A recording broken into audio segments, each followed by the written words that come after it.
এই সরকারি শহীদ সোহরাওয়ার্দী এই কলেজটি একটি ঐতিহাসিক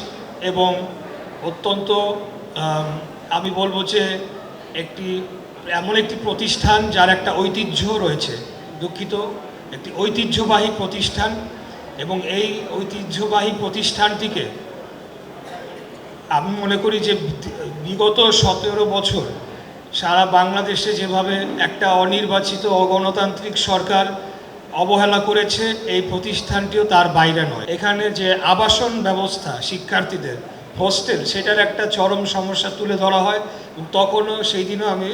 কথা বলে গিয়েছিলাম যে আমি এই সমস্যাটা সমাধানের জন্য আগামী দিনে যদি আমরা নির্বাচিত হই, আমরা এই সমস্যা নিরসনে কাজ করব। অন্তর্বর্তীকালীন সরকারের সময় যে চরম বিশৃঙ্খলা দেখা দিয়েছিল, এখন কিছুটা হলেও কমতে শুরু করেছে। কারণ আমরা প্রতিনিয়তই যেখানে আইন শৃঙ্খলা নিয়োজিত যে একটা বাহিনী রয়েছে তাদের সাথে প্রতিনিয়ত বসছি এবং আমাদের পক্ষ থেকে স্ট্রিক্ট নির্দেশনা আমরা দিয়েছি যে এখানে কোনো ধরনের মাদকের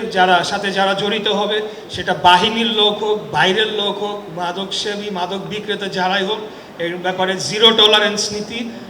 শুরুর থেকেই গ্রহণ করা আছে এবং সেটিকে বাস্তবায়ন করার জন্য আমরা কিন্তু প্রতিনিয়ত কাজ করছি। এছাড়া কিশোর গ্যাং এবং এখানে অনেক নারী শিক্ষার্থীরাও তো রয়েছেন,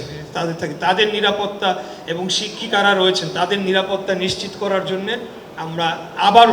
আজকের পরে আবারও তাদেরকে সাথে আমরা বৈঠক করে স্পেসিফিক কোথায় কোথায় সমস্যা রয়েছে সেটাকে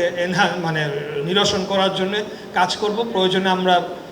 হঠাৎ ভিজিট করব। আমি এমপি মহোদয়কে সাথে নিয়ে যে কোনো সময়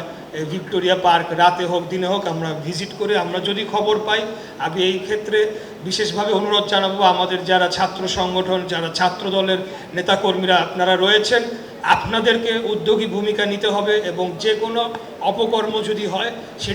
সেটা যাতে না হয় সেটার জন্য আপনাদেরকে কঠোর ব্যবস্থা নিতে হবে এবং প্রয়োজনে আপনাদেরকেও কিন্তু আমরা দায়বদ্ধতার মধ্যে, একটা শৃঙ্খলার মধ্যে নিয়ে আসবো যে কেন এই বিষয়গুলো কন্টিনিউ হচ্ছে, যদি হয়ে থাকে কেন নিরসন হচ্ছে না, সেটার দায়ভার কিন্তু ছাত্র সংগঠনকেও নিতে হবে। আমাদের সরকারি দলের যারা ছাত্র সংগঠন রয়েছে, ব্যক্তিগতভাবে উদ্যোগ নিয়ে দ্রুততম সময়ের মধ্যে একটা নতুন প্রকল্প হাতে নেওয়ার জন্যে, সেটাকে সরকারের সামনে উপস্থাপন করার জন্য আমরা উদ্যোগ নিব এবং সেই প্রকল্প দ্রুততম সময় বাস্তবায়ন করার মাধ্যমে আমরা আবাসন সংকট সহ এইখানে যে অন্যান্য যে সমস্যাগুলো রয়েছে,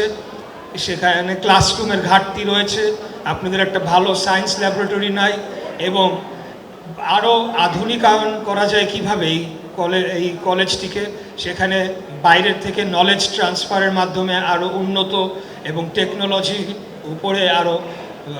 এনহ্যান্সড এডুকেশন কিভাবে দেওয়া যায়, সেটার জন্য আমরা অবশ্যই পদক্ষেপ নেব এবং এটা বাস্তবায়ন আমরা করব ইনশাল্লাহ। আজকে আপনাদের কাছে এই কথা আমি দিয়ে গেলাম।